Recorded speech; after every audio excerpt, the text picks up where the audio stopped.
All children need a safe and secure home.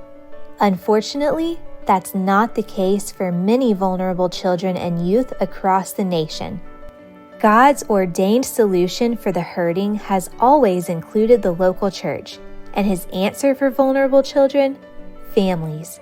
Psalm 686 reads, "God sets the lonely in families." So how can you help make this promise a reality today, even for one child? There are countless ways for churches to serve children who are at risk in your local area. We call church-led ministries that serve vulnerable children and families Family Advocacy Ministries, or FAMs. No matter how you choose to engage, each FAM needs a team of passionate leaders at its helm. We call these leaders advocates. We recommend having an advocate team of at least 2 people. Doing ministry together as a team is much more fun, and it allows you to use your God-given gifts and helps you build a more sustainable ministry. You do not need to be an expert in child welfare to be an advocate. We will equip you with all that you need to know, provide you with resources, and support you along the way.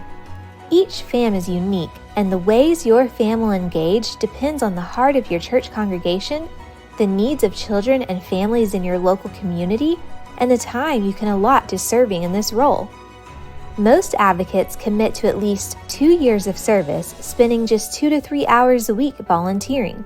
That consistent commitment and dedication translates to an incredible impact in the lives of children and families. More importantly, your efforts will have an eternal impact in leading hurting people to the hope of Jesus. Do you have a heart for children, especially vulnerable children who might be in foster care or at risk of entering care? Do you ache to see healing brought to hurting families and children? Are you passionate about seeing families restored? Are you an adoptive or foster parent? If you answered yes to any of those questions, you have the heart of an advocate. So what type of person makes a great advocate? I'm glad you asked, and it really depends on your unique giftings.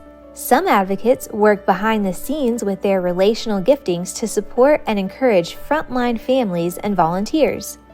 If you love speaking and sharing, you could be an advocate whose job is to create awareness and convey the needs of vulnerable children in your community. Other advocates use their attention to detail to help keep their FAM organized by utilizing an easy-to-use software. And yet others work to uplift the FAM in prayer and keep the congregation informed through social media and newsletters. Oftentimes, your role on the advocate team will include a combination of these responsibilities. So what's your next step? If you're interested in learning more about the advocate role or being part of an advocate team, you can reach out to the person who sent you this video. You will also need buy-in from church leadership to allow your FAM to develop. It's important that the pastor understands the FAM is church-owned and operated, but he or she does not have to lead the ministry. If you are interested in starting a FAM and don't yet have the support of church leadership, we can also provide you with resources to guide you in talking with your pastor. We hope you'll prayerfully consider serving on an advocate team. You and your church will be an incredible blessing to children and families in your community. Prayer is the foundation of all FAMs. Seek God's guidance as you follow His call to serve. We know that He goes before you in all things.